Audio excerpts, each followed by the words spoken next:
and welcome to Sports Counsel, your playbook for all things sports.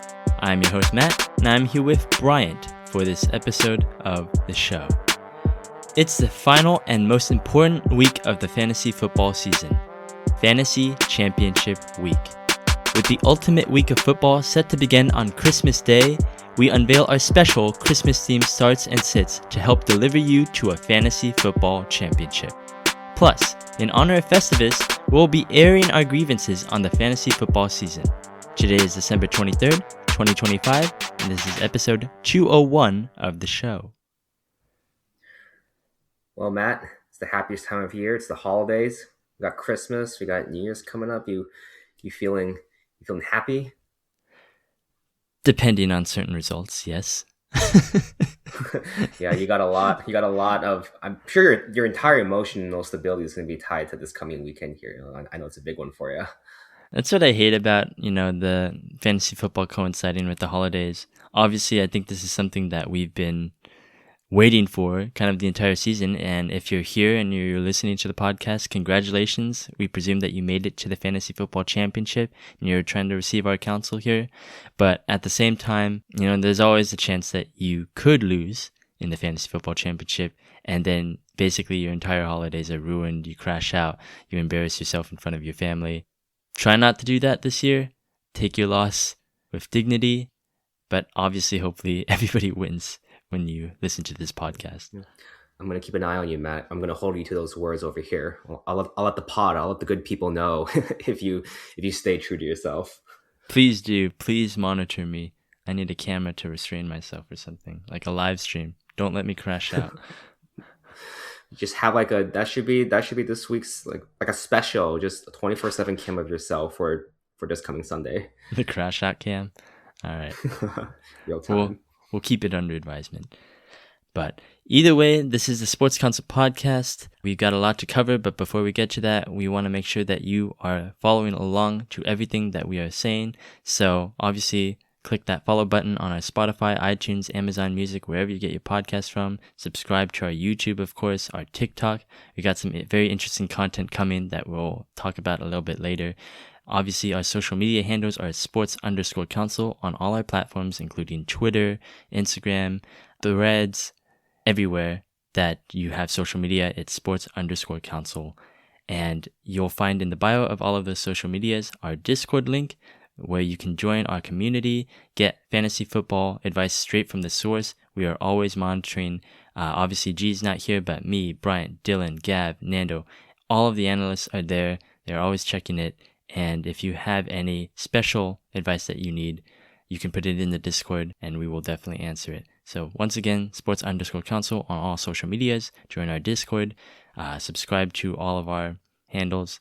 Hopefully we can get you to the finish line here. All right. Well, we want to recap week 16 in our listener league. It was the championship semifinals. And Bryant, would you like to kind of discuss what went down? It was a very interesting week for 3 matchups in particular. I sure would. Yeah, I'm going to start with, our listener league. It was the semifinals going into the championship. All the stakes are on the line here. Starting off with our first seed, Matthew, once again, YMC3, younger than ever. Will the Young Men Club defeat the whole lot of baby mamas in Dylan's team, 5th seed? It's pretty interesting. Younger than ever versus the baby mamas. So who's younger than ever? And it's ultimately in a real nail biter. The Young Men Club prevail by a score of 136.9 versus 135.36. Probably some of the slimmest margins we've seen in the semifinals here. But Matt, how do you feel about squeezing one out at the very end? This was just a crazy weekend. So I'll kind of walk you through a little bit of how it went down. By the morning games, I was up by 90. I was 108 to 18, right? But Dylan didn't play basically any of his players. All of them were in the afternoon slate. I knew that, so I wanted to get to as big of a lead as possible, and I thought I did. So I was up by 90 by the morning games. But by the afternoon games, he had Trevor Lawrence, Bijan Robinson, and, Brock Bowers, of course. They all score touchdowns. They all start doing well. Trevor Lawrence especially is popping off, and it's just like he's hot right now. I don't know what it is. It's against Denver, and he had 4 touchdowns. And then I think the biggest backbreaker, though, was Jaylen Warren scores 2 consecutive 45-yard touchdowns, rushing touchdowns. And all I'm seeing, I'm watching on my big screen, and all I see is just Jaylen Warren running right through the Detroit Lions defense. And I'm just begging for someone to stop him, but I know it's not going to happen. And it's like, it breaks my heart. The first one broke my heart. The second one, I was like, oh, I just lost. I just watched myself lose this listener league. So, I mean, I was down by 20 heading into the Sunday night game, and it was near impossible. I had Drake May, of course, so he could score 20, but he also had Kayshon Boutte, which probably would negate any points that I got. But, I said, I didn't hear no bell. So I got up, I watched the game to its completion. I was praying to every fantasy football god and doing every superstition I possibly could. And Drake May managed to avoid basically throwing to Kayshon Boutte for almost the majority of the game. There was one throw at the end of the game, I think, where he threw it deep to Boutte, and Boutte couldn't haul it in because he was clearly being interfered with, but they didn't call it. So it didn't matter. And Drake May threw that 38-yard touchdown, got me 4 points. And I think there was one last part where in the fourth quarter he was kneeling, and he was kneeling way too far. He had like a 5-yard kneel, and I was about to lose. He was about to do the exact same thing again. I was up, and then he did that 5-yard kneel, and I was about to go down if he did it again. And then Mike Vrabel called timeout. And then he decided, let's just run a keeper with May. And May ran it down the sideline for like 16 yards. And that margin, 1.6 points, I think was the margin of victory in this one. So thank you, Drake May. I will forever be indebted to you. I've always believed in you. You were one of my young men from the start. And you've gotten me to the championship. Young Men's Club. This is the furthest we've ever been. The 3rd iteration, this is the furthest we've ever been, Young Men's Club. I'm so proud of you guys. And I'm ready for the championship. Hope you guys are too. I mean, I didn't realize how crazy it was for you. I mean, literally that last run is what kind of solidified it. And if you took like another bad kneel like that, I would have gone completely differently. I think at this point, if anyone, you ever play with us in the fantasy football league moving forward here, it's the first draft of the league, whether it's our listener league or any of our other leagues, you might be with us. I think, Matt should for the rest of his life always have to draft Drake May, every single league, no choice. You can always predict who Matt picks at quarterback at this point, because that is some divine intervention of like margins to help you scrape through that one. I've played a lot of fantasy football for several years, and a lot of it has kind of become a blur. But this is one of the ones where it's like when you want a miracle, you're praying for a miracle, it's not going to happen. This was the miracle that happened, and honestly, I'll remember this for the rest of my life. Thank you, Drake May. Sorry, Dylan, GG. Obviously, obviously, other joy that I got means utter heartbreak for him. So, sorry, but we move on. And props to Dylan too for a fantastic season, making it up to the semifinals, and honestly had a really solid team that performed for him up to this point. So no, just a solid victory here. That's what fantasy is all about. These close shaves in the playoffs. Mm-hmm. Mm-hmm. And going on to our second match, we had one of our listeners in Celtics, or the Romeo 7, going up against Gab. Mitty, this for you, baby. This for you, baby. What interesting names to close out the season here. But it was Gab pulling through here with a score 157.16 versus 141.94 from the Romeo. So we got podcaster on podcaster in the finals here. Bit of a grudge match. Matt, how you feeling going up against a strong team that Gab's put up here? I mean, first off, on the result right here, Celtics, great season. You stretched it as far as I think an auto-drafted team could have stretched it against a whole league full of active listeners and very active podcasters making a ton of moves, and you managed to get to the semifinals. That's very impressive. And Gav's team is just so impressive right now. Like Burrow and Chase Brown, they combined for like 60 points, I think, combined, and he has that stack right there. He has CD, he has Javonte, Kenneth Gainwell is coming on, of course. Like, it's a very, very scary team. It's very worthy of the championship. I gotta say, I am definitely very scared of Gab because usually when it comes to me versus Gab, we have a whole like triangle thing going on between our podcasters here. Usually I beat Nando in fantasy football, Nando beats Gab, and Gab beats me in fantasy football. So it's like a whole rock, paper, scissors thing. And it's a very impressive team. I'm very, very scared. But hey, at least the championship will stay at least within the podcasters. The podcasters retain the title at least for another season. But I'm hoping my young men will become young champions by next week. The youngest of champions. Honestly, yeah, shout out to Celtics. I forgot, like he auto drafted his team there, which if you're a listener out there, kind of double edge. I don't want that to disincentivize you to care about the draft, but it does take a lot of skill to take an auto drafted team, and turn that into a playoff level run there. So yeah, I guess in the future, if you ever do have some auto drafted players there, you can definitely make it work. And the Celtics has showed us the way here. Yeah, but don't do that season. Because listen to our advice. Don't go auto draft, because if Celtics won the championship, it would be the antithesis of everything we talk about in our podcast here, which is to be actively managing, to always follow our advice. If an auto drafted team managed to beat us all, we might have had to shut down the podcast here, because clearly we are not doing enough to beat an auto drafted team. Honestly, maybe it's a terrible idea, but let's just have an AI, like, I don't know, OpenAI, Claude AI, Anthropic, have them run a team and see how they do against the humans out there. But they'll be the 12th depending on the results, teammate next year. They'll be the 12th teammate. Yeah, or if they just beat all of us up and just sweep the championships, shoot, fantasy might be over as we know it, because the AI has solved it, which would be very sad. Yeah, we'll probably have to shut down the podcast then. Unfortunate. The outsider championship matchup, it'll be L Shorts first seed versus Gav. But there was one more important matchup that Matt was talking about here. Honestly, in my heart, it's a match even more important than these semifinals, and even more important than the finals coming up next week here. And that is the King of the Toilet Bowl, the last place match, probably the most highly anticipated game of the entire year, because if you lose this one, well, there's a special loser's prize here that's coming up for you. And we had it in the finals here. We had our resident Ugly Kid, the 12th seed, versus the 10th seed in Microphone Assassin. And I think I called this out probably a few episodes back, but, Ugly Kid had a very rough season, but I just had a feeling that he wouldn't be the last place, the King of the Toilet Bowl, and using an unenviable title.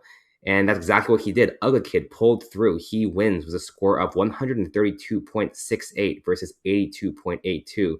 The Cheek Squeezers beat the day in the life for poor Microphone Assassin. We're going to be highly anticipating your video. Yeah, Ugly Kid, nice work, man. He had the worst record in the league, but he will not be doing the Listener League punishment. He managed to pull through at the very end here. Microphone Assassin, unfortunately, it's a tragic story. He went from one Monday Night Football game to getting into the playoffs to now he is going to be doing our Listener League punishment, which is, of course, a TikTok day in the life video that he has to record himself doing, and it will be posted on our social medias. Once again, sports_counsel if you want to see it. We're in negotiations right now on how he plans to do it, but you should expect that within the coming weeks or months or so. So, unfortunate for Microphone Assassin, he's getting our Listener League punishment this year. And Ugly Kid gets another. He is the one guy that I do want to. If he was in a video like this, that'd be the most anticipated thing ever, I think, for us and the podcasters on the channel here. But he dodges the punishment at least for one more year. But hopefully a better year for both of these players in the Listener League for next year. Yeah, for sure. All right. Well, also, just to add another extra note to this fantasy championship matchup, which would be me versus Gab, I am also in a money league with all the podcasters here, and Bryant and Jamar, and I am also in the championship for that one. So I am set up with an interesting scenario that happened just last year with Jamar in which Jamar was in both our Money League playoff championship as well as the Listener League championship.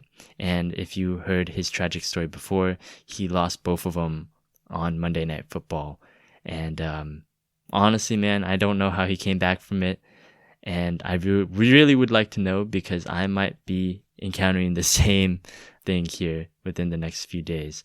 So honestly, if I lose both of these matchups, both the Money League and the Listener League, these are both leagues that I've been in for a very long time. I don't miss podcasts, guys. You'll see that G is not here today, and that's because he received some unfavorable results in our Dynasty League, which I'm also, sad about, that he wasn't able to make it. I don't know how I'm going to handle next week, so we're going to have to stay tuned for that one.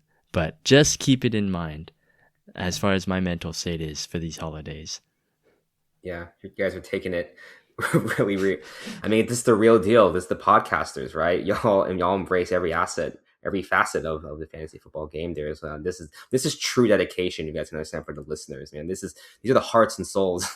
This shit means something to us. It means something to us all. So, yeah, hope you get better. Hope you get better, Gene. Can return. Yeah, take some time off, G. We need it. All right, but that was our Listener League recap. Thank you, Bryant, for delivering that. We have one more recap to go. And before we get to that, though, it is the Fantasy Championships, ladies and gentlemen. And this is everything that you've been waiting for.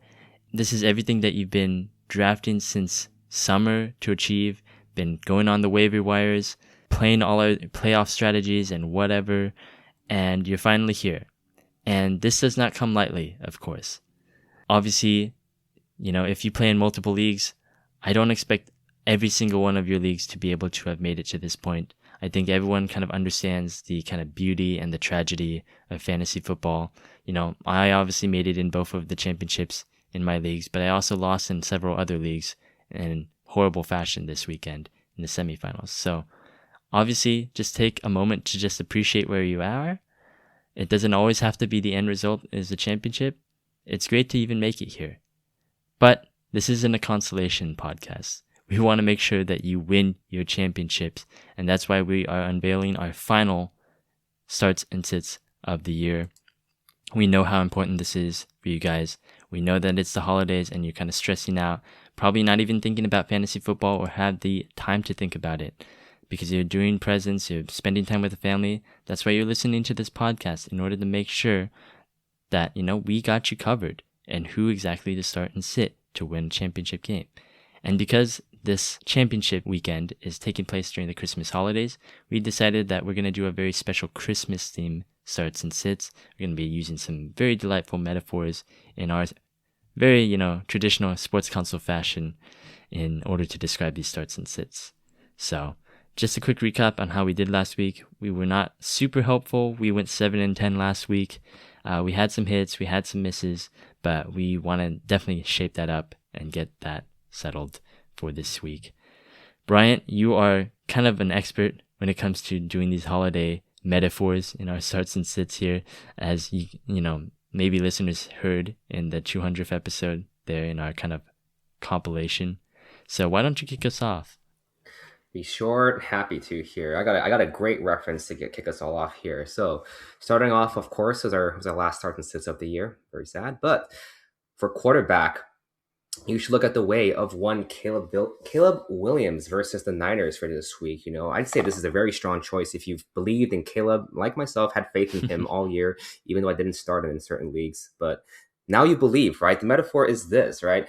Think of Rudolph the Red-Nosed Reindeer, right? He was the classic television show when he first was born and was young, right? No one trusted him because he had a red nose. They made fun of him, but then he saved Christmas and his nose is red and everyone loves Rudolph and he's a hero. And that's Caleb, because my test this year for Caleb, and part of the reasons why I didn't start him in some leagues was I kind of saw that, the Bears, they were beating a lot of teams this year. They have a great record. They made the playoffs, but they were beating them on the ground, and it seemed like Caleb wasn't a factor. And he was doing great against teams that had bad defenses, but up against the good defenses, well, the jury was still out. But I think at this point, Caleb has proved himself. He's silenced the doubters. He's beaten great defenses in the last couple of weeks in the Browns, and now with probably one of the the best games of his young career, just a highlight reel after highlight reel fourth quarter in overtime versus the Packers here. And he destroyed them. He's shown that he can beat teams no matter kind of how strong their defense is. And he's going up against the San Francisco team that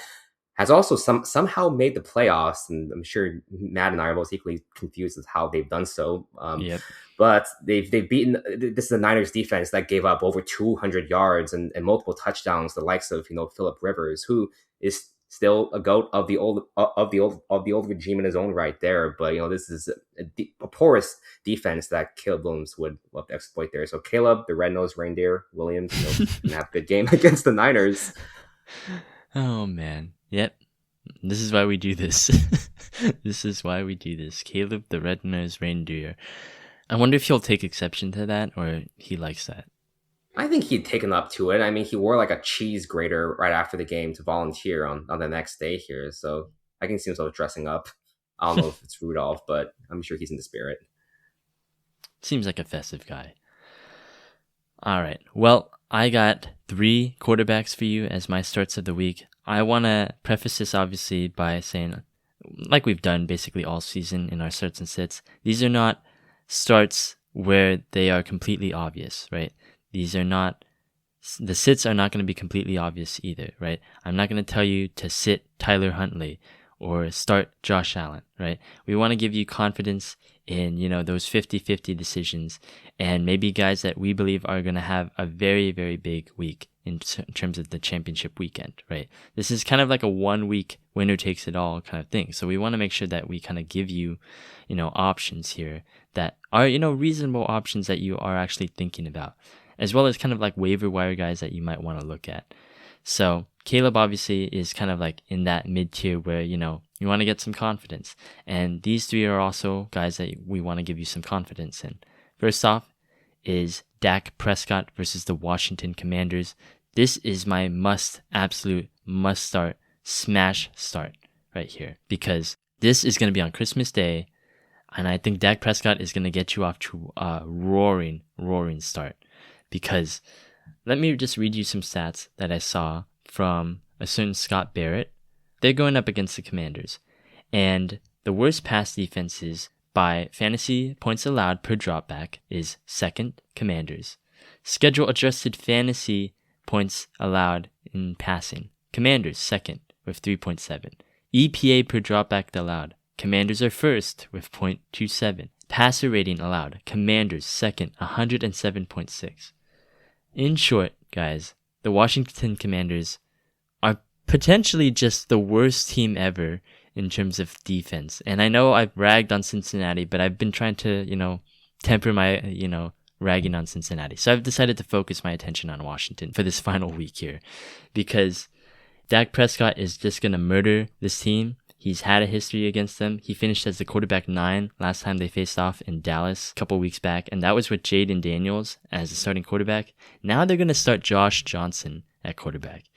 And if anyone, and Bryant and I have had the mispleasure of having to watch him in the NFC Championship game playing for our team, Josh Johnson is legitimately one of the worst quarterbacks I've ever seen play in my life.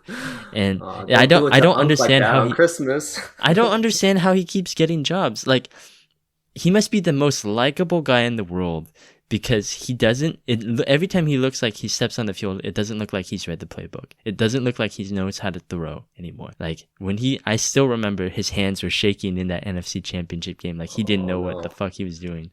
So don't bring it back, man. Those memories, I couldn't hit him. He's not going to be helpful on Christmas Day, so the offense is going to go 3 and out so many times. Dak's going to be able to just pile up the points, pile up the yards. I think right now they said he's aiming for like the passing record for Dallas, like passing yards record for the franchise. So he's probably going for that because they can't play in the playoffs at this point. I'm personally a Christmas ham kind of guy. The Washington Commanders mascot is big old Porky the Pig, I want to say. I think they're called the Hogs or whatever.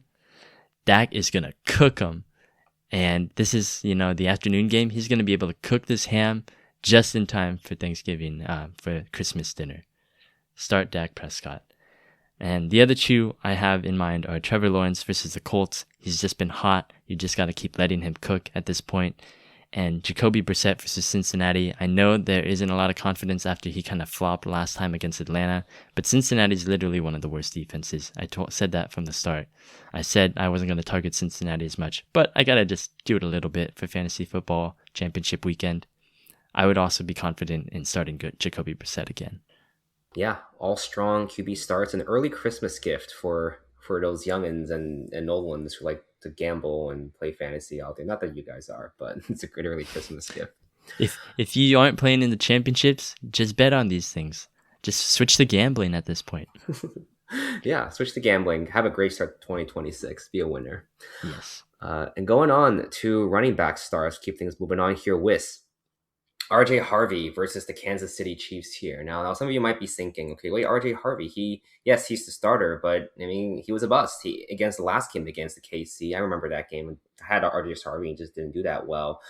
Well, RJ Harvey is going to get his gifts now, not Cole. He's a rookie. He's one of the young men's club, or I don't think in the Lister League at least, but he's a young man and he still believes in Christmas. He's going to get his gifts versus the Chiefs here. I mean, this is a Chiefs team that's been reeling. They have not been having a good holiday season at all. They lost to the Titans, a 2-win team, completely gutted of any talent really on there, and then they got beat up pretty handedly in the Titans' home base there, and it's just the wheels have completely fallen off, or I guess the sleigh has fallen for the Chiefs there. All the gifts have been spilled. They were starting a quarterback that even though I'm a fan of college football, didn't even know existed out there. And the defense, I'm sure it's been good all year, but it's been shattered by how this team has fallen apart. So yeah, RJ Harvey, he's just going to take his gifts because the sled has just fallen over for the Chiefs. We are literally getting 3 Christmas games that have third string quarterbacks. So it's going to be Max Brosmer with the Vikings, Josh Johnson with the Commanders, and Chris Aludakun, I want to say, with the Chiefs. That sounds right, I think. Yeah. Great job, NFL. This is the karma you get for trying to steal it from the NBA. But unfortunately, we still have to watch because we have fantasy championships on the line. So my running back starts are going to be Ramondre Stevenson versus the New York Jets, Javonte Williams versus the Washington Commanders, and Ashton Jeanty versus the New York Giants. So this is going to be, your ghosts of Christmas past, present, and future right here. Ramondre is the ghost of Christmas past. We thought we were done with him. We really, really thought that this was the last time we were going to see Ramondre Stevenson. Travion Henderson finally took over the backfield. We were set. But now, Travion Henderson is hurt. He has a concussion. We don't know if he's going to be cleared in time for Sunday. And if he is, then I would start Travion Henderson. But maybe they're going to hold him out because it's the Jets, and Ramondre is going to get the start. The Jets allowed the 5th most points right now to fantasy running backs this season. Quinnen Williams has been traded to the Cowboys, and ever since then, it's just been a sieve. Steve Wilkes was fired for it. So really, they just have no direction. They only have 2 games left in the season. I just don't see the Jets even trying at this point, and that just leaves Ramondre to be able to just run all over, the Jets. And I think that the Patriots are going to just take it a little bit easier here. They don't need to go all out, and they certainly don't want to get injured on that MetLife turf. So I don't see Drake May doing a whole lot. He'll get, a certain amount, but I don't think he'll have a ceiling game. And I think they're just going to run the ball a lot with Ramondre. The second one is going to be Javonte, the ghost of Christmas present. This is his time right now. He's been able to revitalize his career with the Cowboys. Jerry Jones has been, talking about him probably getting extended, and that's good for him. And again, Washington, awful. Everywhere, they're awful. So you're going to see a common theme basically here in these starts, and it probably has to do with a lot of cooking of the Commanders. So start Javonte. He's in a smash matchup right now. And then Jeanty, the ghost of Christmas future. I had him as a sit last week against the Texans, and he proved me completely wrong with 2 touchdowns. Like, both of them were huge monster touchdowns. I believe in the kid. I've always believed in Jeanty, but I just didn't know that he was able to do that against that matchup. And now he gets a great matchup against the New York Giants, who are allowing the 3rd most fantasy points to running backs. This is going to be a tank-off, guys. It's the Raiders versus the Giants for a fight for the number 1 pick. And I could see the Giants maybe, slipping a little bit on the kind of open lanes for JNT to just break through. And that'll be good for every team who, again, somehow managed to get Ashton JNT to the fantasy championships. So start all three of them. Yeah, I feel like there's a lot of, and especially with like 2 games left this season, a lot of teams who aren't making the playoffs. It's interesting, right? It's like they're not as incentivized to play, you'd think, and some of the scores would be lower. But I feel like at this time of year, there's always gonna be those random games when the scores, they pop off, and it's these young players, guys like Genty, who will really make themselves known really for the next season here. So, yeah, keep Mhm. watching these games, even though it might not really matter the most for these teams there. You never know what you'll find in these games, right? Even if you're eliminated from the fantasy playoffs or whatever, you might notice some things, and then that'll help you next season. Exactly. And keeping on, I think you've mentioned that Washington defense or the Washington game. Going to that one here for the wide receiver start, George Pickens versus the Washington Commanders here. Now Pickens, right? He was Jesus Christ. He was the baby Jesus who was born Whoa, on whoa. Christmas time for, for When was my that? for When my was that? season.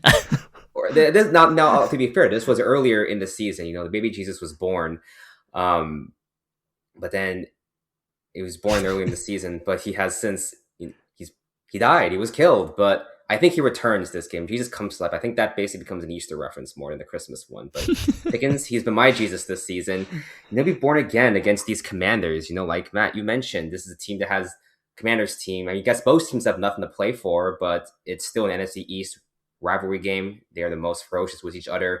I think the Cowboys will still put up a good effort. And as soon as Pickens, he's running out there, catches some passes, catches yet another tutty for himself. He'll get in the holiday spirit again. They'll love thrashing a Commanders team that just has lost everyone. They've lost their health. They've lost their QB this year. And I think Steve Pickens feasting, even though he has not had a good last couple of games there. I think this is a great bounce back place for him. There's only two people who have ever called George Pickens Jesus: Bryant and George Pickens. Maybe I'm actually George Pickens. You just never know. What's the burner again? I don't know what's the burner I called. forgot what it was. It was Brandon. I think Brandon something like that. I thought we found his burner out there. I'm not 100% sure that was true or not, but it'd be the greatest thing if it truly was the Pickens burner. All right, my wide receiver starts are Brian Thomas Jr. versus the Colts and Jawan Jennings versus the Bears. Brian Thomas Jr. is kind of like an advent calendar this year. If you've ever had an advent calendar, it's like those calendars where you kind of get like these jellies or whatever every day. And sometimes in certain weeks, you've gotten like this terrible jelly, like bone marrow marmalade or something. And it hasn't helped you at all, and you don't even want to eat it. Sometimes you get something normal and productive, like grape. Grape jelly is just a classic, and that's all you need. I think this week, he's going to have a good week. It's going to be a grape jelly. It's going to be a strawberry jam right here. Because against the Colts, he's always popped off. He had 100 plus yards in both games last year with the Colts, and this year he had 3 receptions for 87 yards, which isn't the most, productive, but 11 points in fantasy football is not bad at all. Parker Washington is obviously getting a lot of buzz right now, especially on the waiver wire, because people need a hero, and he did pop off against Denver. But I just wonder if, with the Jacksonville wide receiver situation, sometimes certain wide receivers pop off, and I think that this time it's going to be Brian Thomas Jr. I'm calling my shot right now. That's going to be the guy for this week. And then Jawan Jennings versus the Bears. I attribute him to more like the nutcracker, except that he is getting his nuts cracked and not cracking anybody else. Yeah, unfortunately for him. But Sunday Night Football should be a great matchup with the Bears. Of course, I think both teams' offenses are really, really clicking right now. And I think Jawan Jennings is going to be able to get it going against the Bears' passing defense, which has just not been the greatest right now. I believe Jalen Johnson is out, or either him or Kyler Gordon, one of the starting cornerbacks, has been out for the rest I of the think it year. was Johnson. He was at least hurt, or yeah, if he's hurt that bad, he's out. I think it was Johnson. Got it. Okay, so Johnson's out. So I think that Jennings has a very good chance to kind of help you win your fantasy leagues with a good performance. So I think you should put him in the flex. Sounds like a plan, especially with how the Niners have been playing. Purdy threw like 5 touchdowns last night. That's insane. We're firing on all cylinders with these playoffs coming up. Yeah, I love it. Love to see it. Love to see it. It's the end of the year here. It's Christmas time. It's time for a tight end touchdown guaranteed. And There you go. Merry Christmas There to you you go. all. Yeah. Got a great guy for you here. Juwan Johnson versus the Tennessee Titans. The Saints and Tyler Shuck as quarterback, they've done pretty decently well, I think, given their expectations. But if anyone I think is due for a touchdown, due for a gift this time of year, it's Juwan Johnson. He's coming off a fantastic game. He had 8 receptions for 90 yards. But the thing is, he hasn't scored a touchdown since week 10, right before their bye. He definitely seems like he's due, especially with his performance. It was these last couple games to end the year. It seems like a good time for him to get that tutty. I like him this week against the Titans.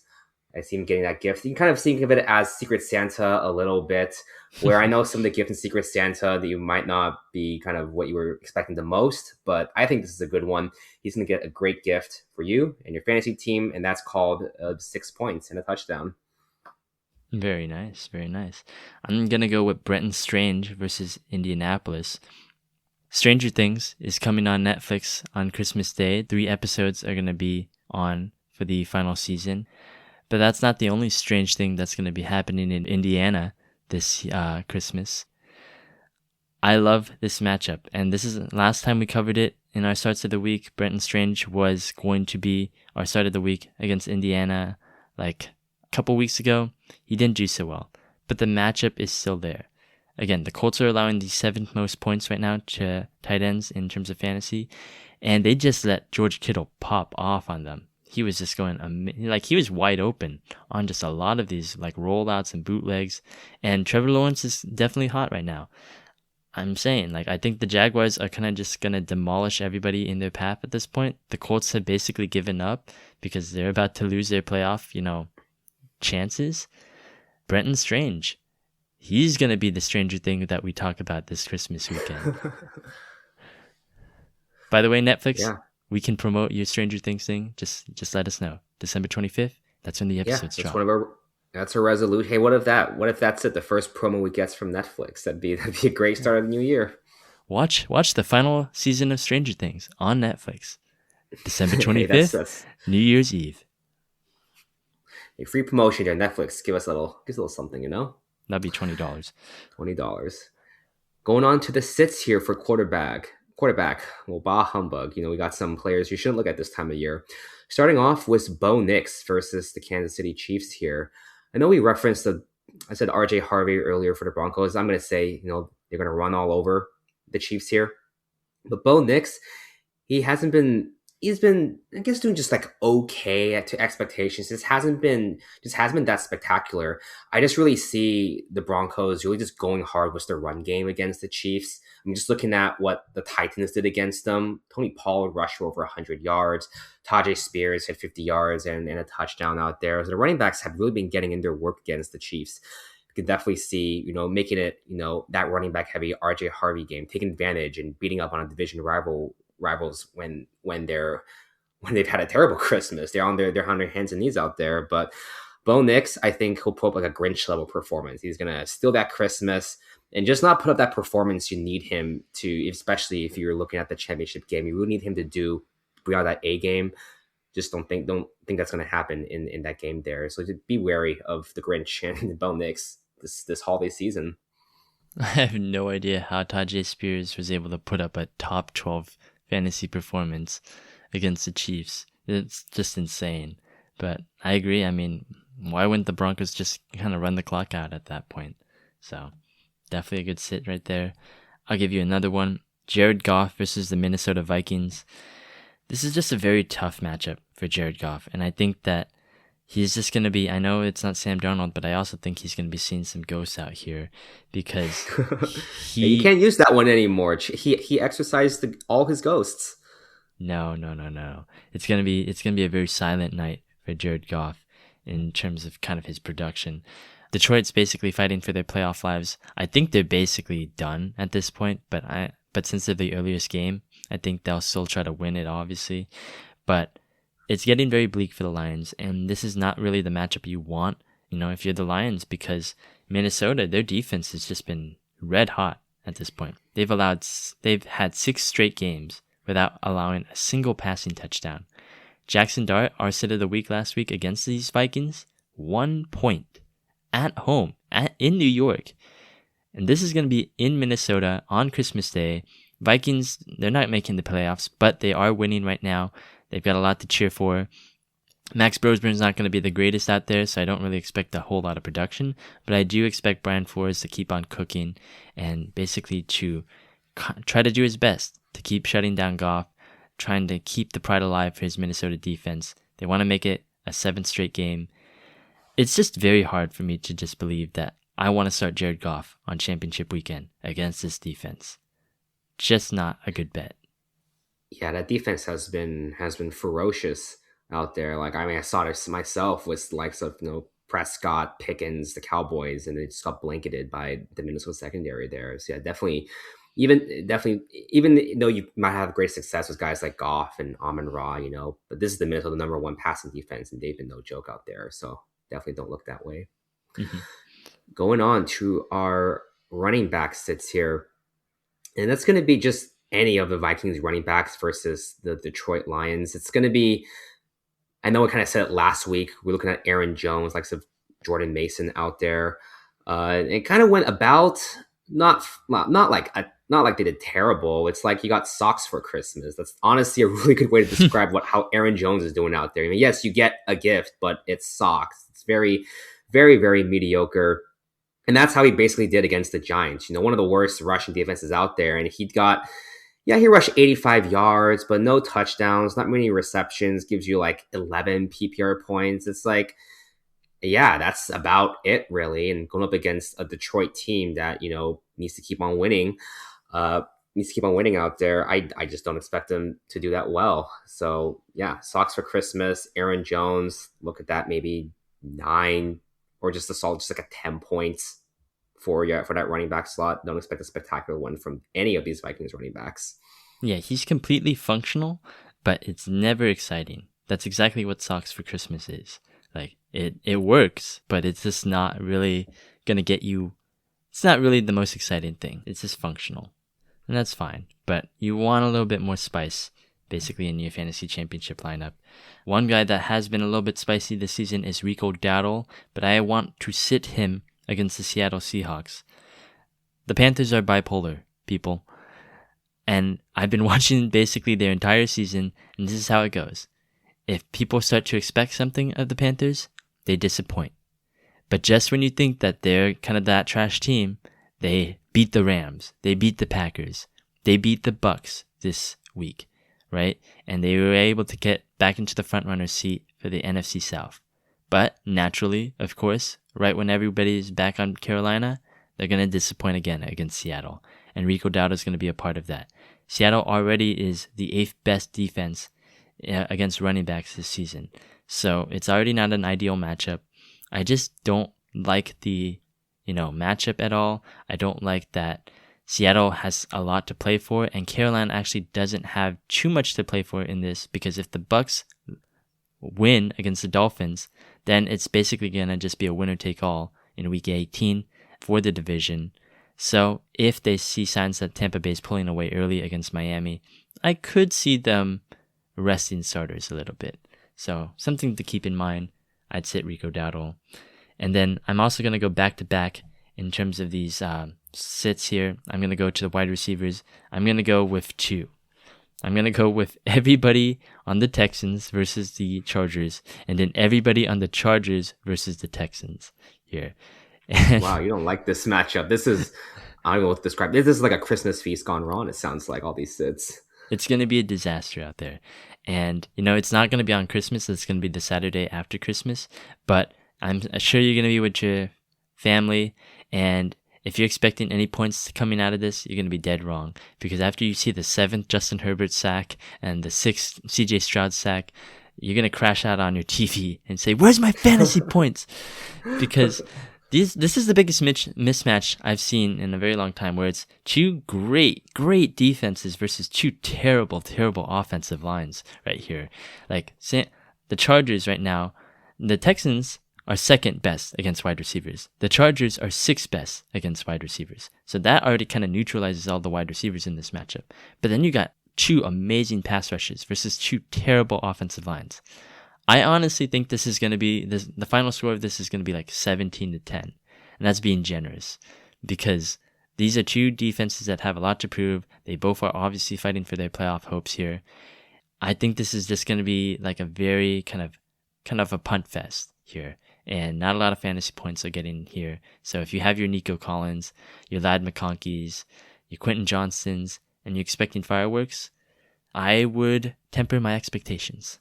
Yeah, caught a bit of that Chargers. I think they were playing against the Cowboys game, and yes, the Chargers won that one, but it was one of those Quentin Johnston great games. I think he had a couple touchdowns, a couple very long passes he caught there. But I mean, the Houston has one of the best secondaries in the league out there, and those are the exact type of plays they'll be able to wipe out and take care of there. So I definitely agree, going to be a very defensive, basically a defensive slugfest out there. You got to be real wary with any of the pass catchers out here.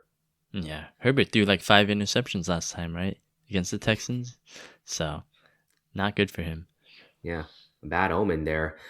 Well, Michael Wilson versus Cincinnati Bengals. That's my sit for wide receiver. I think it's going to be a silent night for Michael Wilson. Where both him and Jacoby Brissett, they've calmed down in their previous game where they were going so hot, they were going crazy. But I think Wilson only had a touchdown, but that was only 2 receptions to boot. And Cincinnati, yes, we've been clowning on them for their poor defense this entire year, but they've done pretty decently in the last couple of games. I think they only gave up like 150 yards or so to the Ravens. And then, yes, they were playing against Quinn Ewers and the Dolphins, but they gave up no touchdown. I think they had 2 picks to boot with it. So this defensive unit's doing a lot better to close the year. And this exact circumstance where, it's a backup quarterback, Marvin Harrison is back. We know what that does to Michael Wilson out there. So, yeah, Michael Wilson, don't expect that good game. I think that hype it's gone to sleep for the year. It's unfortunate. I hate Marvin Harrison Jr. I just hate him. And I don't even know him. But I hate every time that he comes into the lineup, he ruins Michael Wilson's production. So... But I agree with you there. It's tough. It's a tough thing. I mean, I had Marvin Harrison in a couple leagues out there, and I thought I had a good value, but he's just been hurt. Hasn't done anything. I can go back to back here. Kind of keeping a bit was a matchup I mentioned earlier here to end things versus the tight end sit. Darren Waller versus the Buccaneers. Going to be a fruitcake out there. It's not going to be very tasty because, Waller, he was part of that Dolphins game, and Quinn Ewers is throwing him the ball. Now there's a change of quarterback in Miami, and Waller didn't get anything. I think he got like 4 PPR points. That tight end, that touchdown in the end zone that Waller has been doing all year just hasn't been happening out there. I don't expect it to change, even against a Tampa Bay secondary that's been awful. They've been flailing all year. Just don't see Ewers putting up a spectacular game. Quinn Ewers. Very ew. Ewers. Like Cole, I guess. Yeah. No, I agree with that. It sucks because, he had a great end of the year schedule. We talked about it in our trade targets where Waller was set up for it, and then Quinn Ewers showed up. So you can't trust him in this scenario. And then last but not least, I'll go with the final sit of the season. It's Dallas Goedert versus the Buffalo Bills. He's basically flipped almost every other week here. It's either start him or sit him or start him or sit him. He was our start last week. He's our sit this week. Buffalo is the first. They allowed the least points to tight ends this year in fantasy. I expect that to continue. It's a very good matchup, the Bills and the Eagles. But I think that even though Jalen Hurts and Dallas Goedert look like they've been under the mistletoe a lot in terms of, their red zone plays, I just think that it's a very tough defense to be able to score a touchdown on if you're a tight end. So I think he might go elsewhere. Saquon is probably a very good option for that because the Bills are such a terrible run defense. Or maybe he runs it in himself, or maybe he throws it to A.J. Brown. But I just don't see Dallas Goedert having the productive day that you want. But yeah, those are our starts and sits for championship weekend. Of course, you can see our full list of starts and sits on our social media handles. Once again, that's sports_counsel on Twitter and on Threads. We will be posting it there. We'll probably post it a little bit earlier this week because of, the Christmas games. So I'm thinking probably Wednesday and then maybe some on Friday as well to cover the Saturday and Sunday games. But be sure to stay tuned for that. But once again, sports_counsel. You can find it there. And then again, don't forget to ask us your personalized start and sit questions on our Discord. We will be there to answer it. We are here for you till the end of Fantasy Championship weekend. Let's get those rings. You All want right. a ring if you win? I have some plans. I'll put it at that. But I don't want to jinx myself here. But I've been thinking about this for a very long time. Mm-hmm. All right. But our final segment for this episode, it is, of course, December 23rd. And if you do not know what December 23rd is, it is Festivus. Festivus is something that is a holiday in the popular TV sitcom Seinfeld, where one of the characters creates a holiday in order to kind of do these festive Christmas traditions without all of the Christmas tradition behind it. So instead of a tree, there's a giant large metal pole. Instead of, being grateful for your friends and family, they have the annual Airing of Grievances, where you get to tell all the ways that they have disappointed you in the last year. And because we're recording on Festivus, which rarely ever happens, we've decided to do a little bit of an airing of grievances ourselves for the fantasy football season. So we're just going to get a couple minutes here to kind of express our white hot rage for something that has happened in fantasy this season that we really want to talk about. So do you want to start, Brian, or I can start honestly here, because this might be a... Air it out now before the championships start. I think you should go first. Okay. So this didn't affect me too personally this year, but I want to give a special airing of grievance to this team because it has affected a lot of other players this season. So this goes out to all the fantasy football people who had the unfortunate, misfortune of drafting any of the Washington Commanders. Yep. This is basically a bash on the Commanders podcast, everybody. I only do this very rarely. I shit on the Chicago Bears like maybe 10, 15 weeks ago, maybe starting week 2, and then all of a sudden now they're a playoff team. So maybe you should be grateful that I get to shit on your team, because that means you guys are probably going to make the playoffs next year. But it's too late this season, and it's too late for any fantasy football owner who had the misfortune of owning any of the Commanders' options. And I mean any of them, right? Jaden Daniels. Not only did he have to get brought back, he was rushed back not once, not twice, not 3 times, but 4 separate times. They kept him in for a garbage time game against the Seahawks, and he had his elbow, flipped, basically. Terrible. He came back from hamstring injuries. He came back from rib strains or whatever he had to come through, and he just kept getting injured. Couldn't rely on him at all. We drafted him in the 3rd or 4th round. I drafted him in the 3rd round, and that was the only league where I didn't even make the playoffs in because of Jaden Daniels. Ja'Cory Krosky Merritt. What happened, man? There's all the hype. Bill. Oh, man, expect more. You're going to be legendary was nicknamed like that before you even started a snap. I know, and he was supposed to be the next James the Flames RB Winston. He was supposed to be the next basically waiver wire pickup that will lead you to a championship, late round guy. Nothing, absolutely nothing. And then that whole Commanders backfield has basically been a conflicted mess. Terry McLaurin, Deebo Samuel, both of these guys. Deebo just doesn't give you anything. And if you asked me basically last year, I would have said the same thing.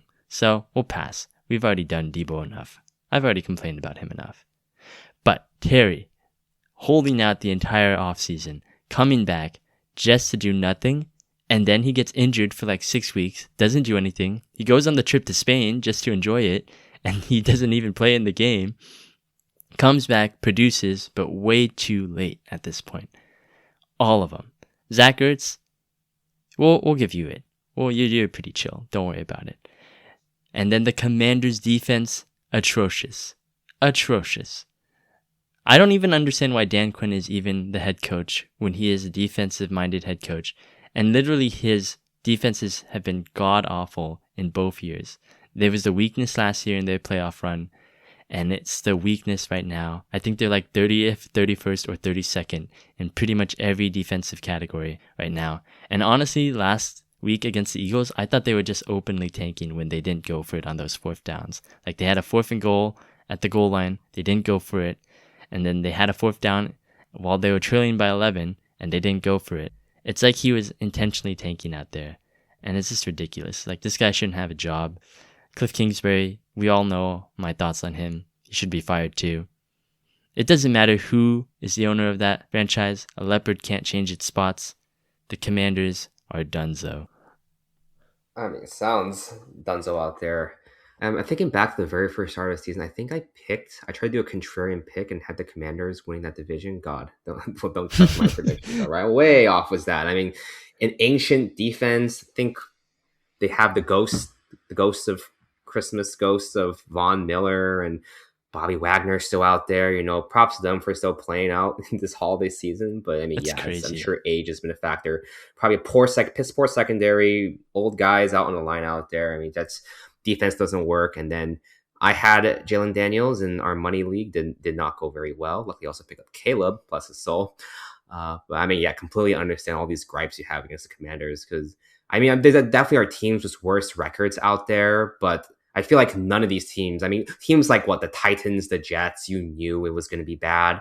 But Commanders coming with so much promise, I think, especially at the start of the season, and it's just completely fallen apart. Yeah, I think it just they kind of went under the radar just how bad they were. Like everyone knows they're bad now, but they're still under the radar because no one wants to say it. Like they're not as bad as the other teams, but they are atrocious out there. It's hard to watch. That's one way to put it out there. Okay, for myself, my airing of grievances this Festivus. I'm not going to go as a team. I'm going to go as, honestly, a philosophy, an idea. And that's kind of the idea of the tight end hype. A shout outs, honorable mentions to the likes of Jason Myers, pissing the bed this past week.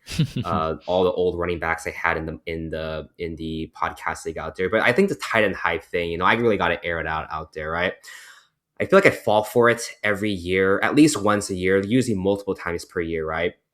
You're preparing for your week, any fantasy week during the season, and then you hear from your favorite podcasts out there like ourselves or Late Round or any of the other podcasts out there that, we're going to have a tight end. This is your streamer of the week. He can't fail. Great matchup, great usage, great situation to be in. This X tight end, insert any random tight end, is going to go crazy this week, explode out there. And they inevitably don't. In fact, they never ever even give you an average amount of points. They dud. They get 0 points, 2 points. They do terrible out there. For example, I think the big guy to start the year is guys like Harold Fannin Jr., which right now he's doing fantastic because he's a rookie. And as a rookie, this is the time for him to do well. And he is doing, I think, Matt, you think you're saying it's tight end 6 or something like that. So a top 10 tight end numbers to close the season.